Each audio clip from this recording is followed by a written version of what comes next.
my name's Nat. My name's Kai. And we are going in the same direction. Welcome to the Same Direction podcast, guys. Yay! I can't remember the last time we did a recording for one of these, but if I remember correctly, we should have another one in the pipeline coming soon with us and one of our friends. Yeah. Where we started a new segment called Smells Good. Yeah. You guys will find out about that again later in this episode. How have you been? Okay, so at the time that we're recording this, I am about to finish with my fall semester of school, and it is stressful. Yeah. Yeah. But luckily, the holidays are coming up, so we're going to be able to have a nice time at the holidays. Mm-hmm. Nat also mentioned that she was going to do something new this Thanksgiving, which this episode will probably come out past Thanksgiving. We're going to stop referencing when we are recording and when we're going to be doing things, because I know that's just going to confuse you guys. Yeah, by the time this comes out, it'll probably be in February, and the time we're recording this is the week before Thanksgiving. Mm-hmm. Yeah. So Nat is going to cook for me this Thanksgiving, which I'm looking very much forward to. We both cook, but I tend to cook more often, so it always feels like a nice treat when Nat cooks for me. I'm not a particularly big turkey guy. I know it's kind of sacrilege when people talk about Thanksgiving. It's almost in the same sentence as things like turkey and pumpkin pie and stuff like that, but I've always been more a fan of like a nice honey ham, so that's what Nat's going to make for me, so I'm excited about that. I've never really cooked for Thanksgiving before, so it's going to be something very different. Yeah. People don't really celebrate Thanksgiving like that anymore, I feel like. I mean, I think the younger generation doesn't have a particular affinity to Thanksgiving. Anybody who was born before like the 90s or the 80s, I think they definitely have still to this day an affinity for Thanksgiving. Because sales for things like turkey and stuffing always shoot up every year for Thanksgiving. A good indicator of whether or not people are interested is always like, okay, what things are being sold during particular times. Candy almost always has an uptick in sales in Halloween. But funnily enough, this year in Halloween, I think that they actually reported that most candy companies didn't see any difference in sales, or they actually had less sales than projected, which is odd. But I think we already talked about that. Though. Yeah, I think we already talked about that in the last podcast where we were talking about how like the kids didn't dress up. We didn't talk about that? No, we didn't talk about that. Oh, okay. So me and Nat, we were celebrating Halloween, and we had like candy for the kids, and our neighborhood is a gated neighborhood. It's not like the nicest neighborhood ever, but it is pretty nice. The kids go in the gated area. The kids can walk around in the gated area, so their parents don't have to worry about them going out and being alone by themselves trick-or-treating. Yeah. But out of like the 7 kids that came, not a single one this year was wearing a Halloween costume, which I thought was so weird, because that's like the whole point of trick-or-treating, is to show off the costume and like the creativity that you had. But the kids that showed up to our door, they were just like trick-or-treat, and they were just wearing like a black t-shirt or a polo or something, and I was just like, I mean, I guess you can have some candy, but like, where's the showmanship? This is supposed to be a transaction. You show us a cool trick and we give you the treat. But I think kids nowadays, they think it's like lame to dress up for Halloween, which I had never understood. I mean, I was dressed up for Halloween like as long as I could, because my motto has always been, if it's free, it's me, which I mean, Halloween is the epitome of that saying. So even when I was like 16 years old, I was still like putting on face paint and wearing outfits and stuff and going out trick-or-treating. But the times change. People don't really want to dress up as superheroes anymore, because all the people they look up to are like celebrities, like online celebrities. And I don't think if you're a white kid you can dress up as Kai Cenat for Halloween.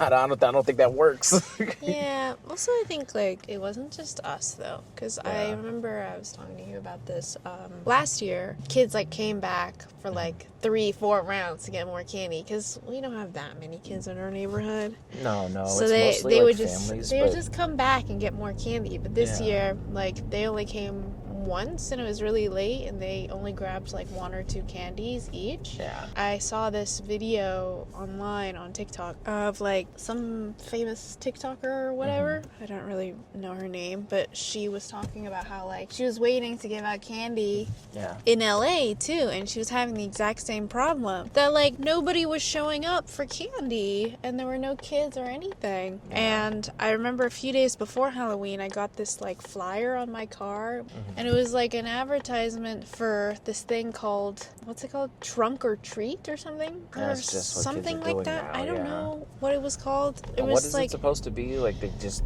go to a to a garage parking lot where like a whole bunch of adults will be there with their cars with candy in their trunks, and these kids are supposed to come up and they're supposed to come into the parking lot and grab candy from these adults from their trunks. And instead of walking around to houses, it's like during the day on a Sunday. The Sunday that was supposed to be after. Yes, the Sunday after Halloween, and they'd come and grab candy from these random adults from their trunks. I don't know why, but if I'm being entirely honest with you, that sounds way scarier than the concept of Halloween. Yeah, and then you the go girl to a parking lot for a candy deal. Am I the only one who think that sounds crazy? But on in the video, like there were a whole bunch of people commenting that like it's happening all over the place, where like that idea is happening and it's hosted by like churches and stuff. And I like, when I saw the flyer, my brain instantly thought, isn't this exactly the opposite thing that we were taught, where like if you see a man in a van who offers you candy, stay away. You're not supposed to take the candy. Like, isn't that, like, the exact opposite of what we're teaching? That was, like, an early 90s and 2000s thing. I think they don't really have, like, public service announcement kind of things like that anymore. Because, you know, in my generation growing up, we had a thing called the D.A.R.E line, which was a line that dared you to stay off drugs.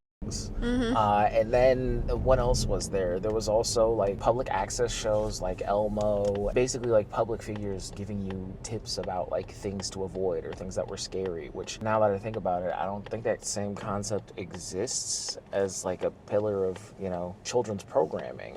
Now they have Dora, but Dora doesn't really, they still have Dora, but Dora doesn't really tell you what to do or not to do. She just asks you if you know where the hat is. Kids don't like watch like TV anymore, you know what I mean? Like they don't do any of that. I don't know what they teach them in schools anymore, because like the whole like don't get candy from a person in a van, I was taught at school, because like all the kids were talking about, all the adults were telling us like you shouldn't be doing that. Like it was happening quite often, so like avoid people who are giving you candy. But I don't know why, but like kids nowadays, they don't really abide by that same rule anymore. I also saw, this wasn't even Halloween, I also saw some kids take candy from some random dude on the bus one day. Like he was a little creepy, he was a little weird, and he was like, you want some candy? Everybody else, the adults, everybody else was like, no.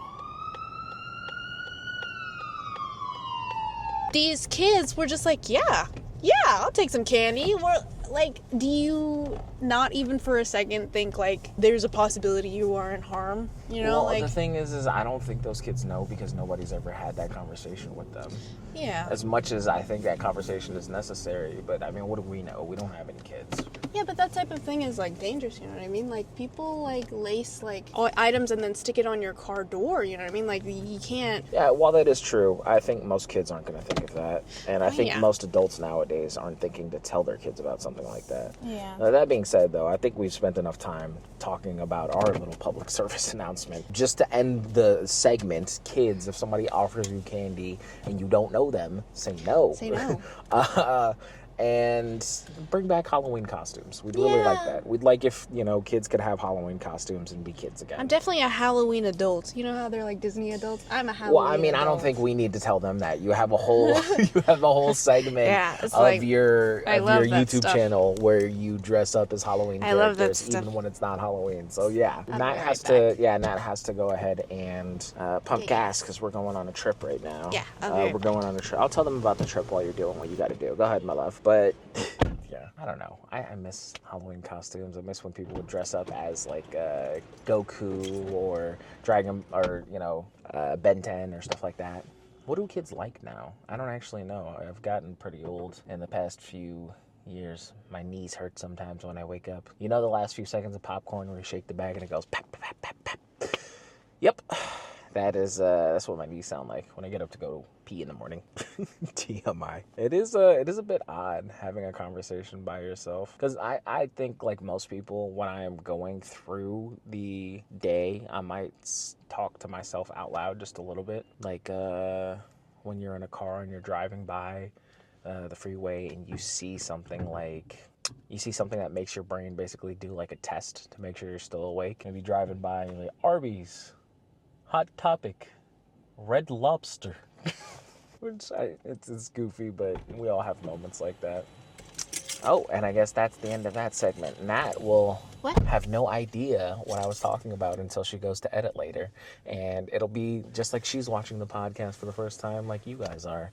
And I don't think it'll be anything that's particularly interesting, but that's a little secret we have until she starts editing. So have fun with that. What are you talking about? We're talking about nothing. We're just talking about a whole bunch of nothing. Okay. Oh, today I smell like sticky mango rice. I found 2 new perfumes that when I combine them together, it smells like an Asian dessert called sticky mango rice. And it's like fresh mango and then sweet sticky rice, almost like a mochi, but it's not all the way beaten into the consistency of mochi. It's still kind of gelatinous, still kind of stuck together rice. Maybe we'll put like a little picture up on the screen right there. But it's a great smell. It's very yummy. Yeah. We've recently gotten really into fragrances, so we will have a lot of different fragrance related things coming up in podcasts to come. Well, it's actually pretty nice. We haven't been used to how cold it is though. Matt gets joint pain sometimes, so this morning while we were sitting on the couch, we had like 3 blankets just completely wrapped around all of us. It's been hurting. Just to keep ourselves warm. My knees and my ankles hurt. Okay, BRB. All right.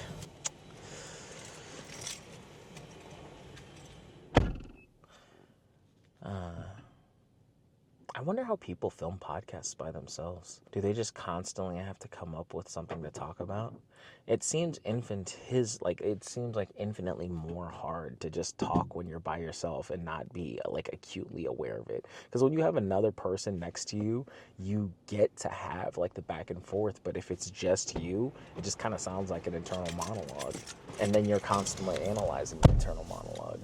So I wonder how people do that. I was asking the podcast how they think people do podcasts by themselves, where they're just sitting in a room talking into the void. Because like when you have a podcast co-host, you have somebody you can talk to, so you don't have to do that mental gymnastics filter of convincing yourself that you're not talking to yourself. But you have to do that. You have to convince yourself that you're talking to yourself when you're doing a podcast by yourself. And then you have to basically just do free stream consciousness talking into the void. And I don't know how people do that. I don't know how they just do a podcast by themselves. It's pretty cool though. Do you think that they have like topics that they want to talk about? Or do usually you think that they're reacting to something? Usually they have like an idea of what they want to hit, and then they just kind of go off of that. But also it's like once you get used to like talking to a camera, it's way easier. You know what That's I mean? true. It's like I talk about myself all the time in like my vlogs and stuff. Yeah. And it's basically just like thinking about talking to an audience. Like as parasocial as that sounds, like it's like the easiest way to make it the most natural. Interesting. And that's why you love podcasts, because it's like it feels natural.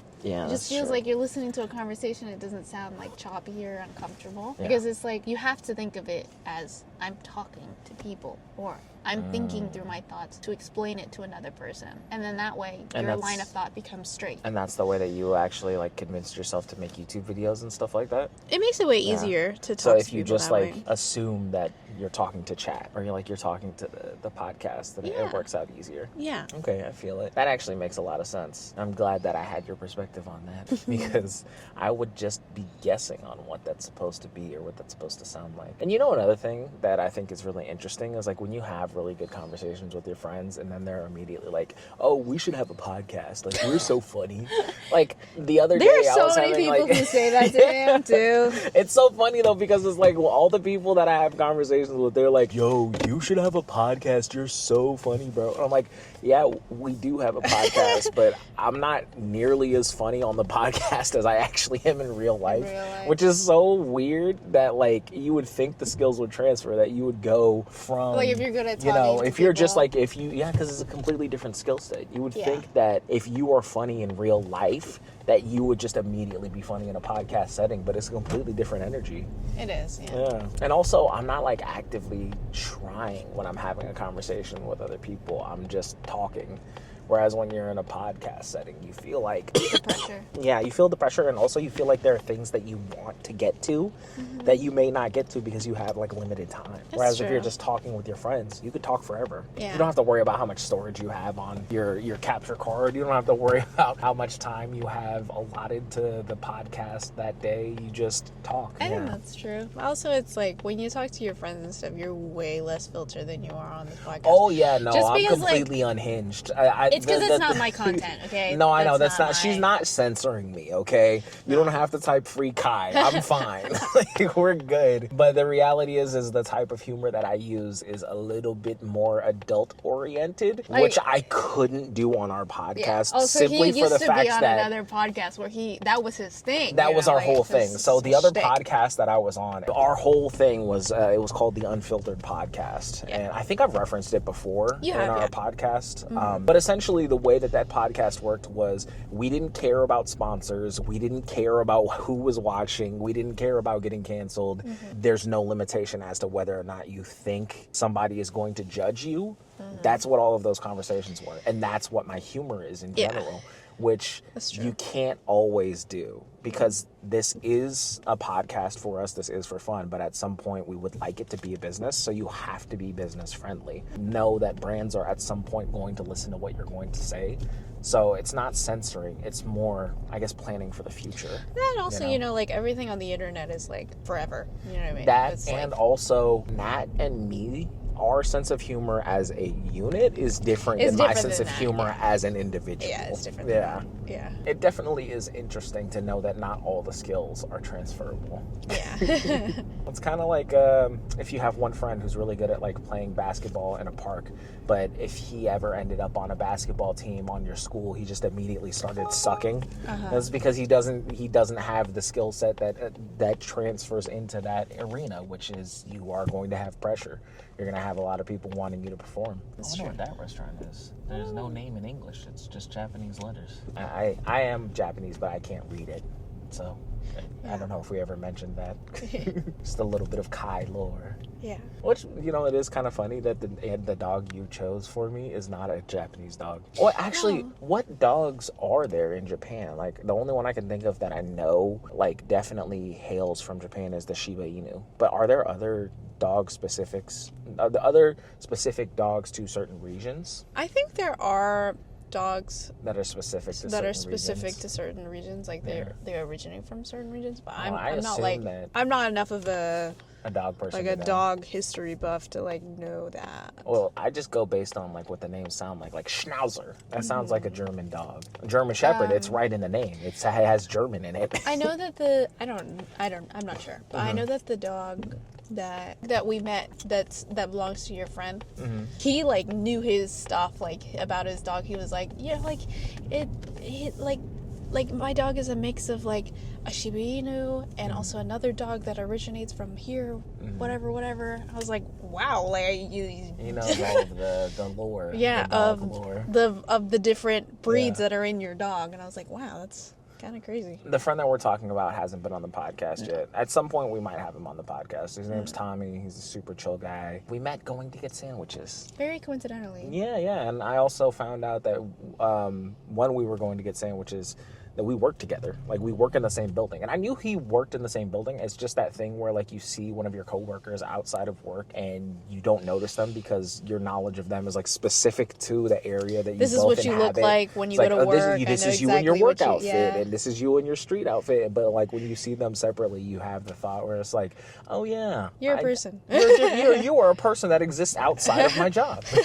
Yeah, but he was nice. He was very speaking nice. of dogs, do you remember like there was an era where there was a bunch of dog movies or dog themed movies, like Air like Bud. Beethoven or Air Bud, or what's that movie where the two dogs are traveling around like America trying to get back to their owners? Are you talking about the Chihuahua and the German Shepherd? I don't know about a Chihuahua. You might be thinking of Beverly Hills Chihuahua. Yeah, I was thinking about That's not the Beverly one that Hills I'm Chihuahua. thinking of. I'm thinking of, it's like an older movie, like around the era of like the Sound of Music What's era. it look like?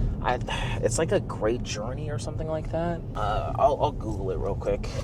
Keep the chat occupied while I pull this up. I liked A Dog's Journey. You guys remember that movie? That movie makes me cry every time. I cannot control myself. Every time he dies, I cry. That one I love so much. The Incredible Journey. It was a Walt Disney film.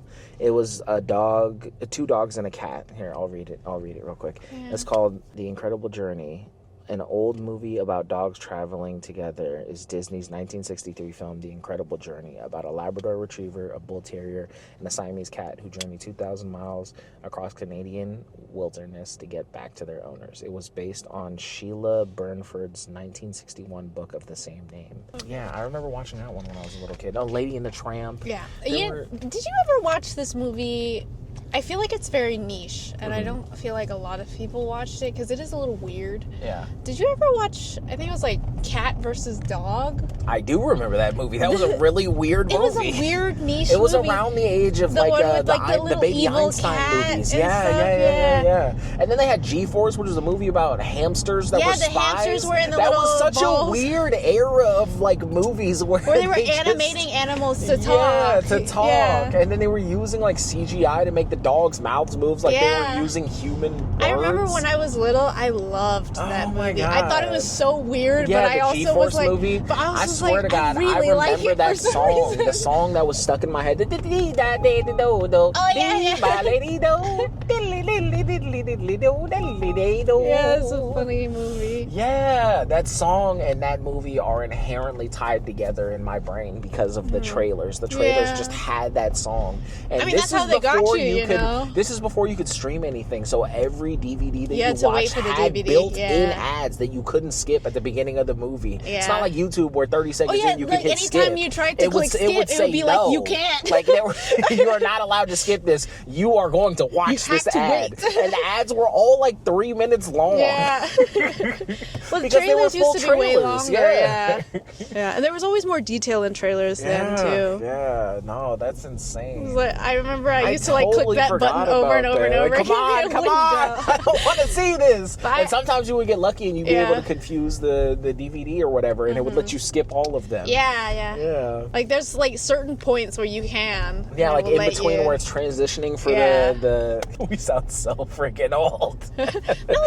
No, kids, let me tell you about this thing from my childhood. It was like a game. game. It was called a DVD. I really liked the Cats versus Dog movie because it like made me feel weird because like it was like Cats vs. Dogs was actually a good movie. But it's a weird concept, but essentially, like, dogs and cats have their own shadow societies, and they have a war, and basically, like, they play nice when humans are around, but when humans aren't around, they basically know kung fu and they punch the out of each other. They made them like flail in the air and do flips and stuff. And you know I what? We're remember gonna have the to evil remember. cat like tries to kill its owner. Like that was. We're gonna have to see if we can find the trailer from that movie, and you can pull like stills of like the cats doing kung fu, because some of the cats were wilding out. There was one cat that like did a backflip and kicked a dog in the chin in slow motion. And the dogs were like, "What?" I liked that movie a lot. We gotta remember to buy those movies and rewatch them, because that would actually be a really fun weekend. Like just watching bad old CGI movies. But I loved it for some reason, you know. Like I did too. When I was a not kid, even I for in a second did loved... I sit there and be like, "That looks really weird. I don't want to watch this." I literally was like, "That looks weird, but I like it." That's weird, and I want more of it. I don't remember. Did you ever watch Spy Kids when you were a little kid? Spy Kid? No, I didn't. No? Watch Spy Okay, so I gotta... All right, so G-Force, if y'all are in the comments watching, timestamp where I say this and just put it in the comments so that way I can come back to it. We need to remember to watch G-Force. Love that movie. We need to watch Cats vs. Dogs. And the Spy Kids trilogy. Okay. Because there's a fourth one, but the fourth one wasn't important. Doesn't follow the same main characters. Those are really good, weird old movies that I think that like would be very, very funny. That movie is like ingrained in my brain. I never mention it like to anybody because I always feel like it'd be weird if I was just like out of the blue. Because like, I think most people don't remember that movie because it was a weird movie. No, because most people didn't like that movie. They like G-Force way better. They like so many other like dog movies way better. They remember like Marley and Me. They remember Air Buds. Like nobody remembers Cats versus Dogs because that movie was like Stuart Little? Unhinged. Weird. Yeah. Oh my God, Stuart Little was a really weird movie. It was really weird. Can you imagine? Okay, so just imagine this concept. But your mom you are a child in an orphanage. You have been living there for years. One day, a mouse wearing overalls who can talk shows up, and within a week of being there, and they're showing off the kids, you got your best little outfit on. You're doing your best to really, really show people that you are a great kid and you have a great personality. It's time to be adopted. And then when they go to pick a child, they pick the rat.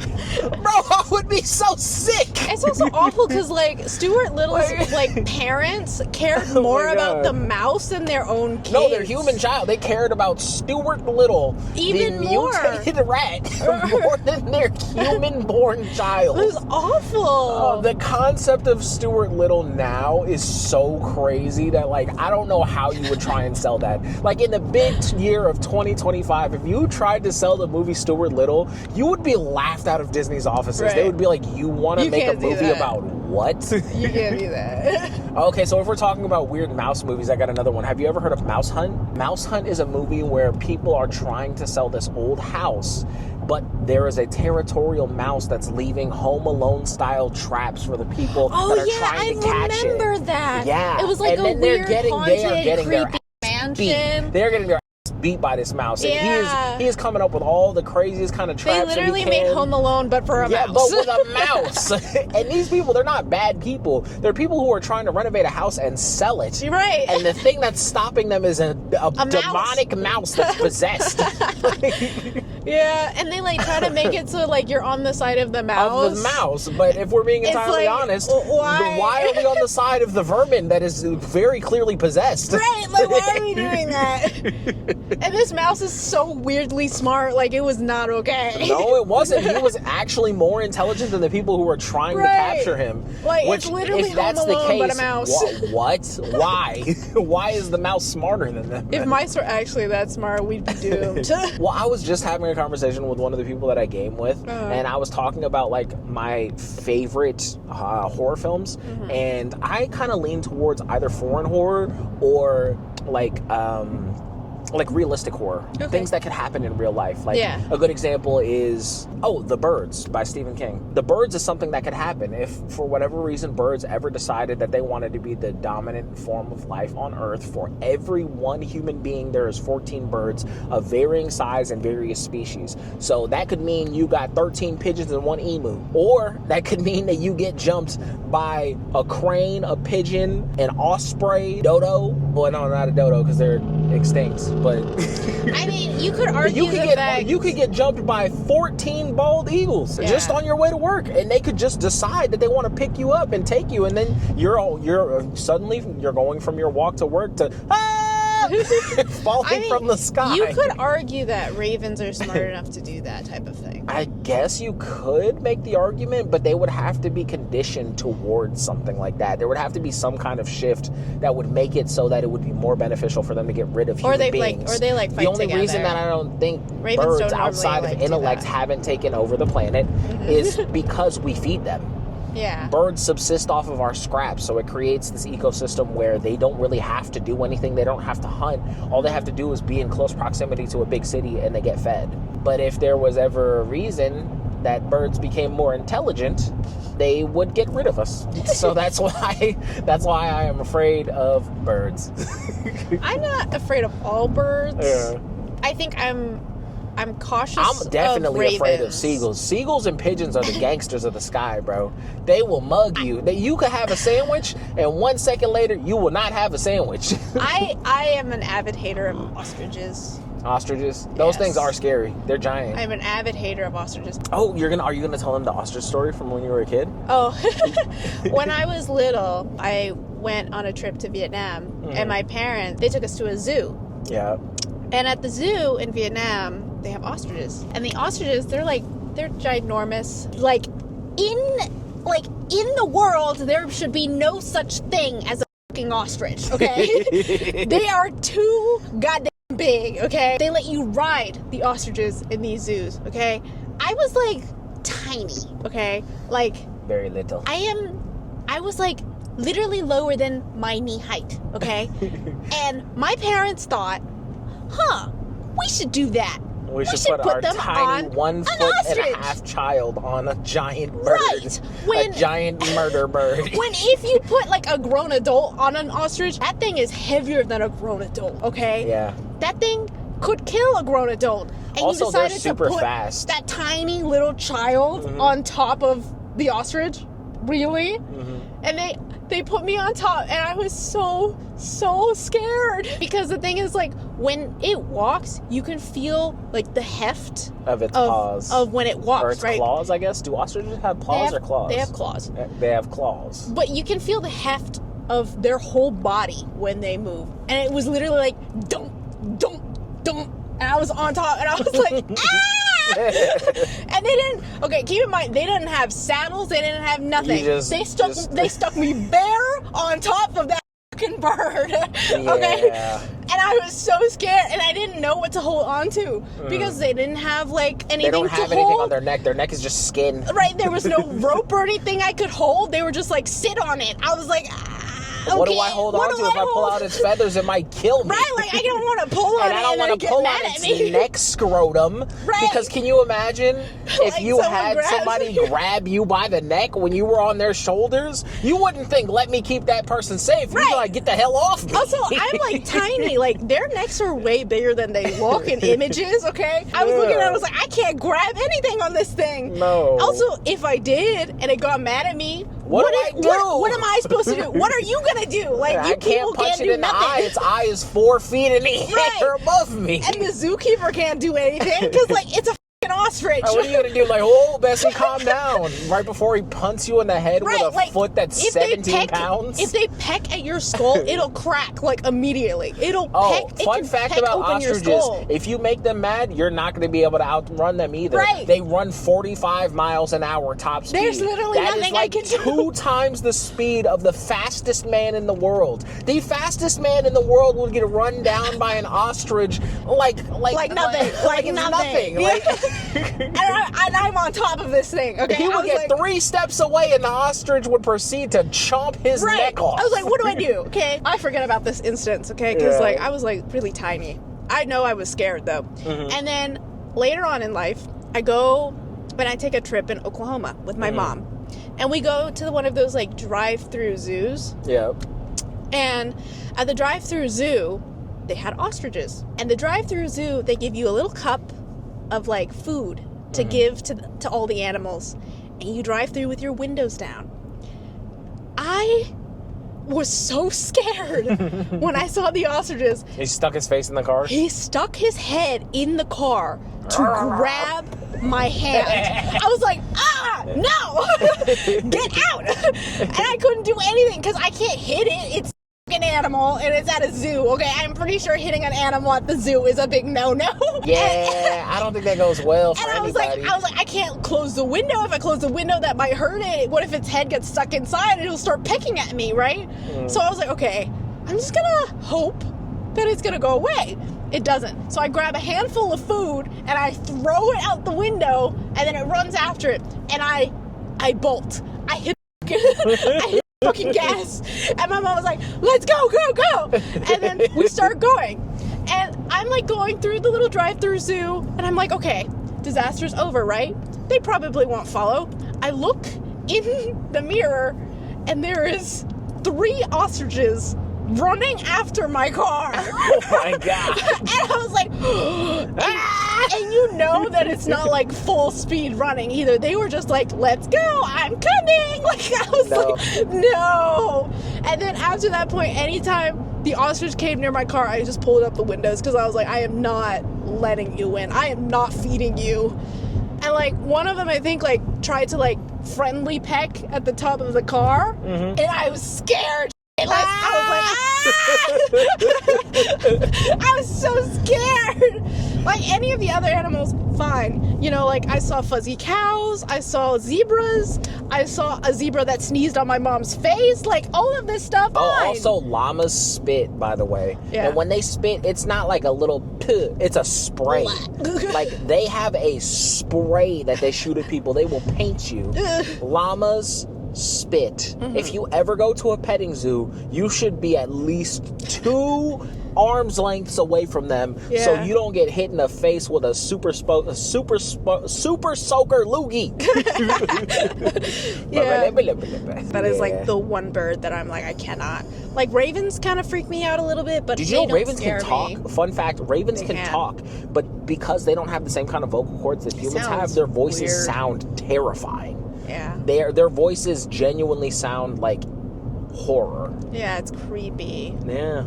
Just think of the same pitch that they have when they make their caw. But that's the same pitch that a human voice is making when it's making sounds. It's real unsettling stuff. Yeah, it is really unsettling. Now I'm just imagining like the intrusive thought of, you know, the movie Cujo that was also by Stephen King? Yeah. But it's not Cujo. It's just an ostrich with rabies. Come here, boy! Ah! It's just chasing you down. Absolutely not. I can't. Ostriches are not for me. That is not for me. Just an ostrich frothing at the mouth, running at you at 50 miles an hour. That is not for me. That actually sounds like nightmare fuel. I don't want that at all. Absolutely I don't want that at all. Ostriches are not for me. No. That is one of my fears. Intelligent birds. Intelligent birds, you know. If you ever wanted to scare me, just have a parrot read an encyclopedia in front of me. Just supercalifragilisticexpialidocious. Ah! Demon! No! It's a demon! I saw this video that made me think. Have you ever seen a baby pigeon? I have not. But aren't squalls baby pigeons? Like the tiny bird? Or is that a species of pigeon? That's a different species, I think. Is it? I thought they were pigeons. I don't know. But I saw Are there different species I saw a of video pigeons? of someone asking that question. I sat there. Have you ever seen a baby pigeon? I was like, no. I haven't. No. They're all Which is the weird same because size. like other birds, you will see their nest and you'll see what the baby versions of them look like, but I don't. And you can do see them pigeons grow. lay eggs? Pigeons lay eggs, have to. right? Yeah. I've never seen a pigeon egg before. What does a baby pigeon look like? Where do they make their nests? I don't know. I don't know either. They're always in like big flocks and stuff picking up food, but I've never seen a little pigeon. Also, scary fact that's about weird that you've never weird, yeah. seen a little pigeon. Yeah. Also, scary fact, you know how sometimes you'll see like pigeon war veterans? Yeah. They're missing like their toes? We found out why that happens. So apparently, if pigeons are in bigger cities, things like hair can get tied around their actual fingers, cuts off the circulation, and then the finger just falls off. And the reason we know that is because I talked to a friend who had a salon, and they told me that they were finding more and more pigeons near their salon that had less and less toes, and they didn't understand why it was happening until they saw their assistant take the hair that they swept up that day and just throw it on the street in front of the salon. Awful. And then he saw a pigeon get caught in it, and then it all clicked in his head. Yeah, I was like, oh my god, gross. We're amputating pigeons, bro. So gross. Yeah. That was real crazy. At some point, you know, like after that happens so many times, pigeons eventually are just not going to have toes anymore. They're just going to evolve to not have toes. Well, I mean, for their survivability, yeah, because like have nubs. The ones that do have toes are going to keep getting caught. Arg, mate, you have any bread? Like that's just awful. I'm sorry, that's really dark. Yeah, it's really dark. Yeah.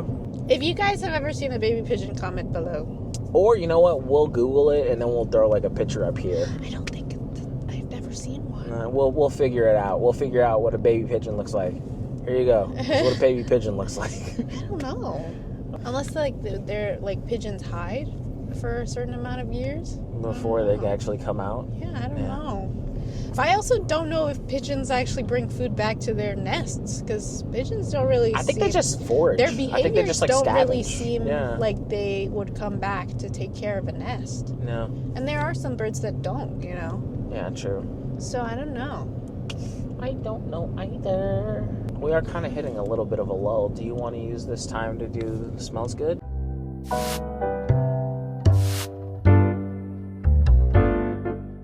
Sure, yeah. Yeah. Did you grab the sticky notes? Yeah, they're in the bag. I hit my head on my little thingy. Yeah. Okay, we're going to start with, it's by Perseveron. It's by Paris Corner. It's called Perseveron Fig Hug. Perseviron. I'm going to go ahead and open this one up. Mm-hmm. I do like the way figs smell, so I thought this would be a nice scent to get. While I am spritzing up this thing for you, I will spritz it. And then, while you are smelling, you'll see. I will look at my notes to see what our rank abilities were. Oh, great atomizer on this. Really sprays out like a nice spray. Mm-hmm. It's strong. It is strong. I can smell it. There you go. This is what the bottle looks like. There you go. Oh, right. I didn't have to do that. She said she was going to pull up the pictures. Yeah, it's okay. It was just a reflex. That would make it easier for people to try and buy things. That, and also just in case if, like, we aren't consistent, like, I want to make sure that you guys can see what it looks like. Because even if you can't remember what it's called, you can remember what the bottle looks like. I think there's also a website called Fragrantica, which tells you all of the things that we're talking about, which is, like, its top notes, its wearability, and stuff like that. So you could always pull up thumbnails from that. I'll put the link. I don't know how I feel about that. I'm not really a big fan. It doesn't smell bad. It's just... Smells Good rankings. We would go F to S tier. Blind by ability, which is like its mass appeal. That's the thing, yeah. The top 3 notes that we smell, how like we are to recommend, a strong to light scale based on scent intensity, and then an overall rating. So if we're going based on F to S tier, I would say that this is like a C tier. It's not super offensive. It's just a bit strong on the opening. I think this is like a strong C tier. It has a bit of a bitter after smell to me. Just a little bit, yeah. It has a little bit too much of the lemon note, and the lemon note is covering up the fig note. I can still smell the fig note, and that lets me know that the middle notes are going to be more fig-oriented. But right now, what I'm getting off the top of this is mostly just lemon citrus smell. Blind by ability. This is not a blind buy that I would recommend. To explain what blind buy ability is, we can give like a little caption up here, and the caption will tell you what I'm about to say, which is blind buy ability essentially is that without any prior knowledge of this scent, you can feel comfortable buying it. And I would not say that you can do this with this one. Unless you really love lemons and you really love citrus with a light fig note to it, I would not recommend blind buying this. It's got the sweetness is very subtle though. Very light. You know what this smells like to me more than like a fig kind of scent? It smells more like a lemon square. You know, like the sugar powdered lemon squares that kids would have for like bake sales and stuff like that. That's what this smells like to me. It smells more like a lemon square. Top 3 notes in order: lemon, sweetness, fig. Yeah, I'd say or a key lemon pie. I'd say more lime. You think it's more like a key lime pie kind of thing going on? Lime. Yeah, it's lemon and lime. I'm getting both. Yeah. Okay, and how likely we are to recommend? I would say, like, out of 10, I would recommend this, like a 3 out of 10 recommendability, because it's a very specific smell. Yeah. Yeah. And overall rating, so like a 6.5 out of 10. It's not bad. It's just, I'm not a super citrus heavy kind of leaning guy when it comes to fragrances. So this isn't bad. Like, if you like citrus, this is a great smell to have. But if you don't, you're going to be a little bit overwhelmed. We can't really rank on what its projectability is or how long it lasts, but just based off of the original smell, this is a very strong scent. You do not need more than 2 or 3 of these, and I would estimate that it would probably last you around 5 to 6 hours minimum. And also the smell has changed since the beginning. I'm gonna leave this over here so that way we can give it another smell by the time that the time it's cooled down, and we can give another look at it. Can I do mine? And I'll tell you what my answers are. Oh, yes. What are yours? As far as F to S tier, what would you give that one? I agree with C. Yeah. It's kind of Would like... you say strong C or like a C minus? Because I said strong C, like a C plus. I would say just an average C. Not C plus, not C minus, just average C. Just because, like, it's not a bad smell. I think that if you like something that's, like, more on the citrusy side but still a little sweet, then that's perfect for you. So that's why I'd say like C. But I also think that like it's not like blow my mind kind of smell, you know what I mean? This is like I've smelled things that smell like it before. Fair. Like blind by ability. Again, I'd also agree with you. On blind by ability is a no. Yeah. Just because, like, if you're not sure what type of smell you like, or... This is one that's very strong, and it's not going to have, like, a wide... Unless you know for sure that you like citrusy smells, I don't suggest it. It's not a very versatile smell. It's a very specific smell. Yeah, and also, like, even if you do like citrusy smells, you might not like this one, because it does have a hint of sweet. Yeah. Like, it's too specific for me to say that, like, anybody could buy this and like it. And the top 3 notes that you smelled on it? I'm not sure what the sweet smells like. Sweet's kind of like a creamy smell. A creamy sweet, yeah. Maybe like a powdery sweet. Yeah. Yeah.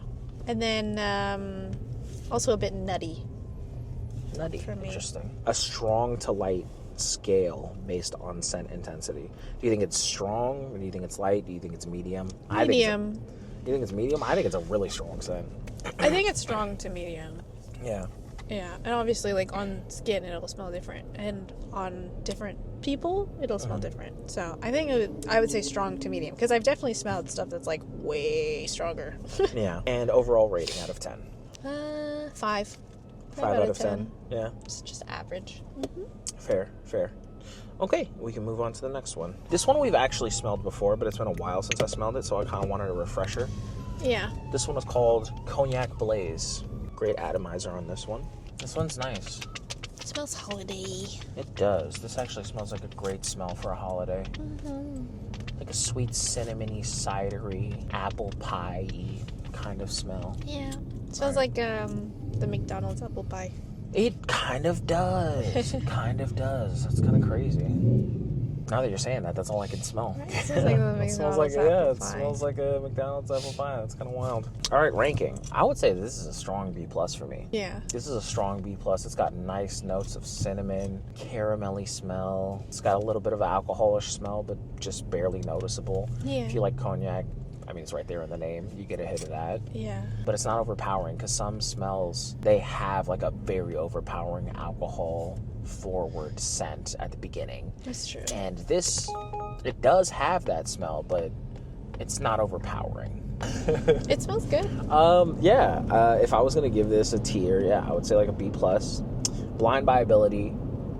This is a pretty high blind by ability, I would say.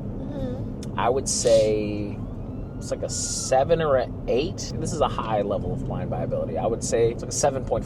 7.5 out of 10 blind by ability scale. Top 3 notes: cinnamon, caramel, apple.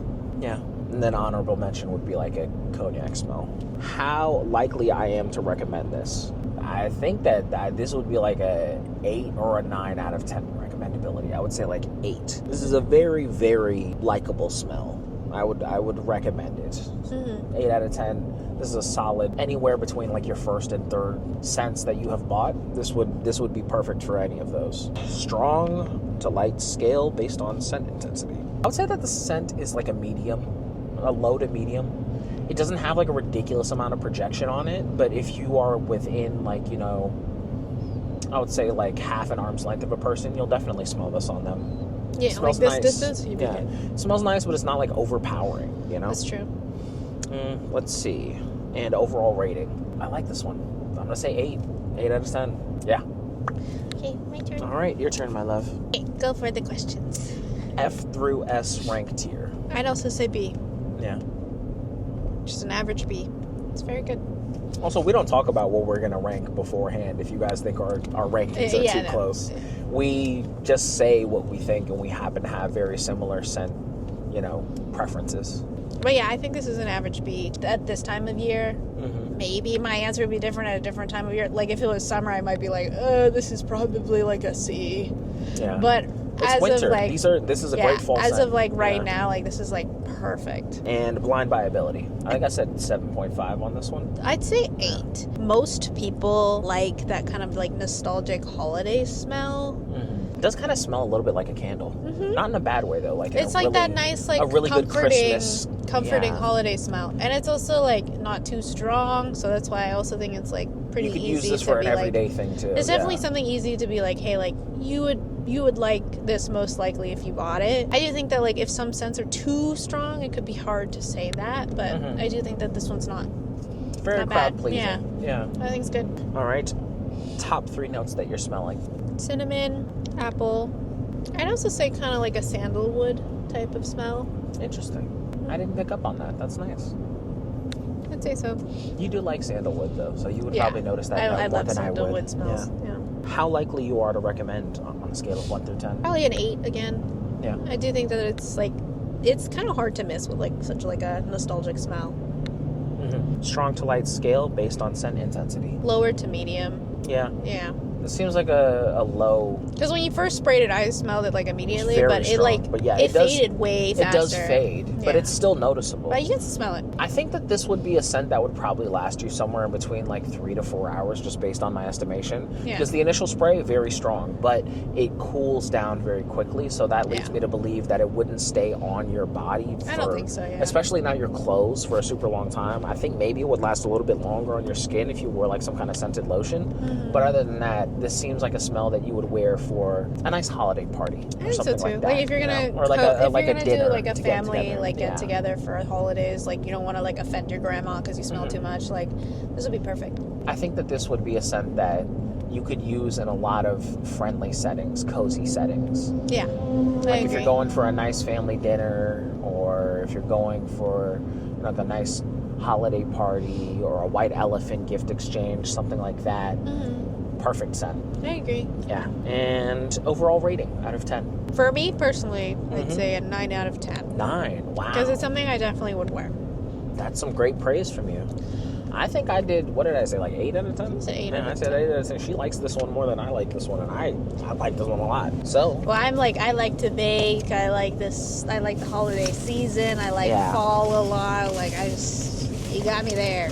All right, we're going to do another one that I ended up getting. Okay. This one is a blind buy. I heard lots of good things about it online, but I kind of want to have Nat's opinion on it. I already have smelled this one before.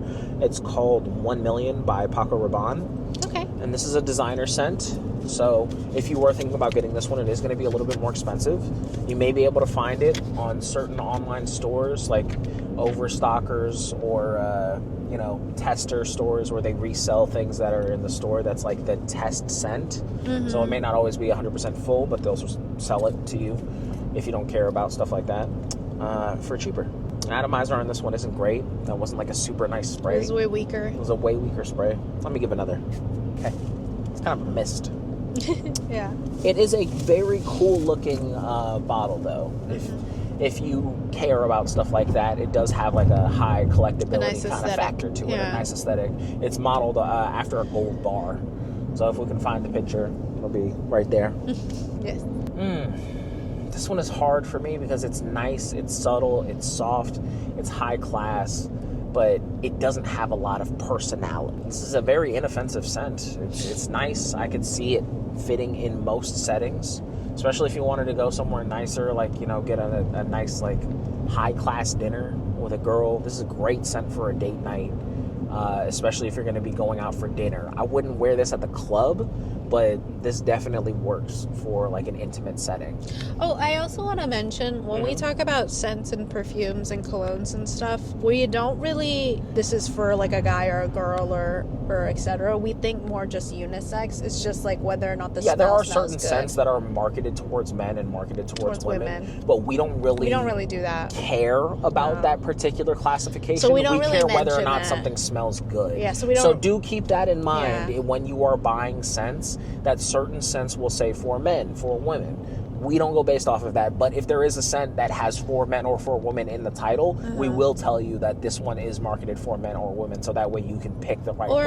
Or if you care about something like that and you see like one of the scents that we are talking about is actually marketed for someone that's not you, like a different gender than you. It's okay. You can wear whatever scents you want. Scents are unisex. You know if I'm being entirely honest with you, the way that it's marketed is an entirely different thing. But perfumes, fragrances, they are made for you to smell good. So for us in particular, we don't hold any gender identity towards a scent because it doesn't matter as long as it smells good. So out of rankings for the Paco Rabanne 1 million, I would put this at a light B, you know? This is not an offensive, overwhelming scent by any margin. It does have staying power. I could tell that this would probably last you the whole day, at the very least 5 hours. But it's a good scent. It's a very good scent. It's nice. It's high class. It's got a little bit of fresh laundry to it. It's kind of powdery. There's a slight musk, and that's nice. So blind by ability, I don't think that this is a very offensive scent. So I would say that this has a high blind by ability. I think anybody could add this to their collection, and it would be something that they could use very often and enjoy. Yeah. So out of 10 for blind by ability, I would give this like a 9. Even though this isn't a scent that I particularly like am super gung-ho about, I could see how this could be a scent that almost anybody could buy and know that they're going to like. Particularly because it's not a very, offensive scent. It just smells decent. Yeah. Top 3 notes: musk, fresh laundry.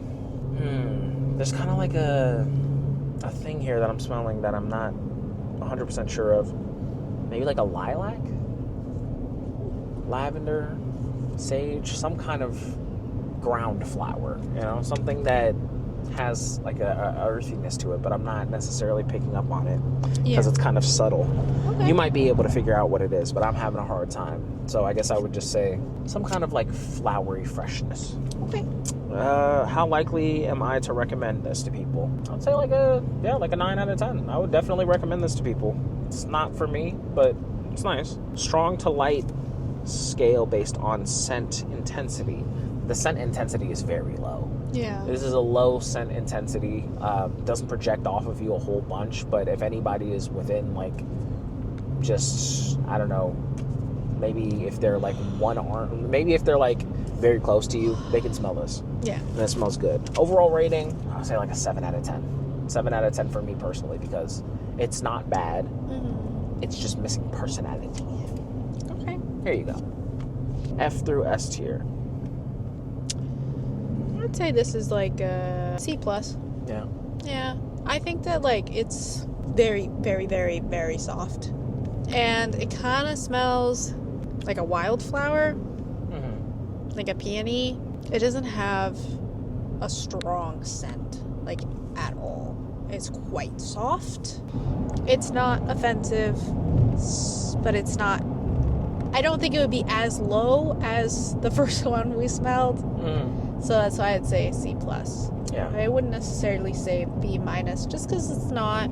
It's missing something. It's missing something that really. It would just be nice if it could like be paired with other things, because obviously like with perfumes and stuff you can pair them together. But I think if you paired it with a powdery scent, it would kick it into overdrive, which would be this nicer. one's already quite powdery. Yeah, but something with a little more powdery sweetness. It's not as sweet though. You know the Zanzibar that I have at home? If I layered between the Paco Rabanne and the Zanzibar, I think that would go nicely. You know the blue bottle that I have? Yeah. I feel like it's doing something that it's not doing it's not doing as well as I wish it would.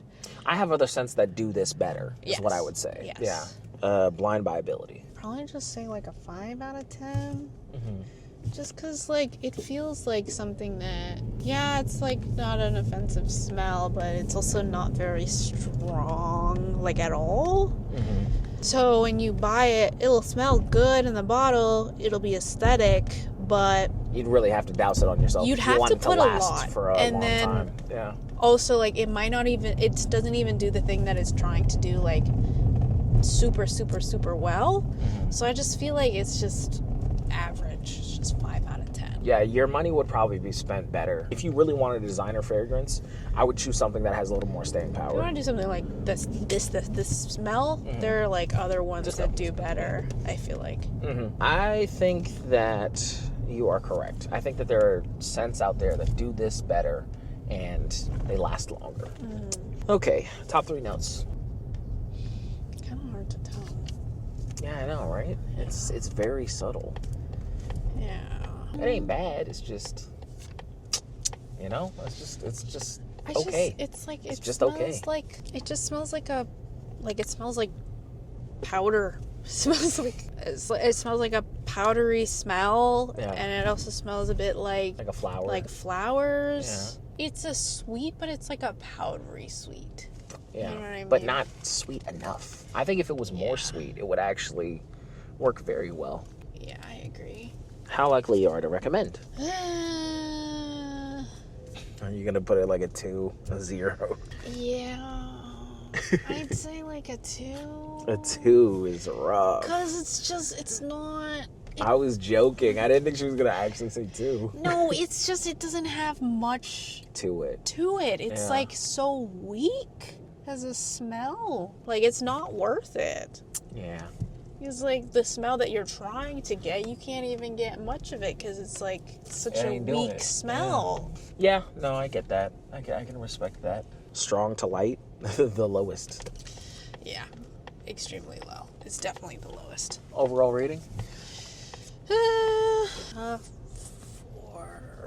4 out of 10? 3. 3 out of 10. All right. That is rough. 3. Because it's just too weak. You know Understandable. It's unfortunate because I want to like it. I really do. I want to like it, but it's just not a bad smell. It's not. It's not worth the $80 to $100 price tag. It's just not. It's not. I bought mine on a sale. I recommend if you have to buy that scent, you buy it on a sale. All right, this is the last scent of the smells good. Beautiful bottle. Look at that. And look, magnetic lock. That's great. I'm a Leo, so I love this. This looks great. And this is Lion by Rayhan. Yes. Rayhan is a brand that I've heard a lot about, so I have kind of high hopes for this one. Oh. I think if you like musk, you will like this. Not Elon, like the scent musk. Like musky smells? Yes, if you like musky smells, I can already smell this. It smells great. It's got like a nice little sweetness to it too. It's musk heavy, but on the after, there's a nice little sweet hit. It is very strong though. F to S tier. I would give this like a strong scent. This is a strong scent, so it's kind of hard, but for me, I really like this. I'm gonna give this like an A. This is my first A. Really? Yeah. Okay. Of this list. Blind by ability. On a scale of 1 to 10, if you like musk at all, this is definitely something I would recommend buying. Yeah, I like it. I like this one. I would say like 8.2. 8.2 out of 10 for blind by ability scale. Top 3 notes that I'm getting. I'm getting musk. Mm-hmm. I'm getting a little bit of oud. Mm-hmm. And just the slightest bit of sweetness on the back end. Not a honey, maybe just like a little syrupy kind of a smell. Yeah. How likely am I to recommend this? Me personally, I would definitely recommend this. 9 out of 10. 9 out of 10 and recommend. Strong to light scale, strong scent. Pigeon. Sorry. It's not a baby pigeon, though. I know. I will never, ever find one. Not in the wild. Overall rating, I would give this a 9 out of 10. I really like this one. And that's saying a lot because I don't really wear musky scents, like, at all. No, he doesn't. I only wear sweet scents almost exclusively. Those, like, sweetie, like, little, like... I like girly scents. Yeah. You know, like the scents that the girlies wear? It's unisex. The ones where... No, I know, but we all know the ones that I'm talking about. You know, the mix bars, those kind of scents. Yeah. Like vanilla, Tahiti, the caramel, those type of scents. Like, I like smelling like a bad bitch. I'm not even gonna lie to you. I like smelling sweet. It's just, there's something about it, you know? Who has ever smelled fresh fruit and thought, I don't want to smell that? Yeah, today he smells like mango. I do. We mentioned that earlier. I was really excited because there was a company called Gulf Orchid that I found out about through Scent Talkers and stuff like that. But the problem is that Gulf Orchid doesn't ship to the United States of America. They only ship to the UK and the UAE. So I basically had to get that scent from a person who had already got it imported, and then I bought it off them secondhand. And so glad that I did. Gulf Orchid is fire if you get a chance to get your hands on any of them. The one that I liked was the mango ice. All right, your turn. I'm ready. We are going based on F2S tier. What do you feel about this one? Now, to be fair, I don't know that Nat likes musky smells either. So I don't know that she'll give this one a high ranking. C minus. C minus. She does not like this one. It's too musky for me. I actually think it's just so unique. It's too musky. Kind of burns my nose a little. It's too Blind. spicy. Blind by ability. 5 out of 10. Okay. It's too spicy for me. No, it's okay. I don't agree, but okay. Top 3 notes. You know what it smells like to me? What? Potpourri. Potpourri? No, it does not. It smells like potpourri to me. Okay, what else? What else are you getting? Musky. You know those orange chocolates? Yeah. Kind of like that. Oh, okay. Like the chocolates, like the orange-covered chocolates? Yeah. Yeah. That's the smell I'm getting. Interesting. How likely you are to recommend? 5 out of 10. All right. Strong to light scale based on scent. Pretty strong. Yeah. I wouldn't say it's like the strongest scent I've ever smelled. So I'd say more like 7 out of 10. Overall rating? I'd say 8. 5.6. All right. 5.6 out of 10. 5.6 out of 10. It's just not for me. It's too spicy for my nose. Completely understandable. This is the only one that we disagreed on. Smells like potpourri. Do we want to go through and smell any of the other ones more? Again? Yeah. Here, smell that one. This one smells different. Which one? That was the first one we did. It smells different than when we first started. I think that one was the fig hug. That one smells much better now. It smells entirely different. Yeah. Wow. That's great. It smells like chips. Yeah. Like tortilla chips. Yeah, it smells like tortilla a little bit. chips. With some sweetness. It's kind of like weird. Tortilla chips with like a mango salsa. Yeah. Yeah. And what about this one? Does the second one? That was the cognac blaze. This one still smells the same. Yeah. It's kind of cooled down a little bit. This is Where did you put the Paco Rabanne one? Did that one scent change at all? I don't know. I gave it back to you. Oh, I don't know where I put it. It's okay. It's even lighter. Yeah. Yeah. All right. Well, that was smells good. And I think we're also going to say goodbye for now because we're going to go to IKEA with our friend. This is Nat's first time in IKEA. Maybe, Yeah, I've never been to IKEA. Yeah, we're going to get her some Swedish meatballs. My name is Nat. And my name is Kai. And Thanks for for going in the same direction. You have been listening to the Same Direction Podcast. We'll see you next time. Bye. Bye.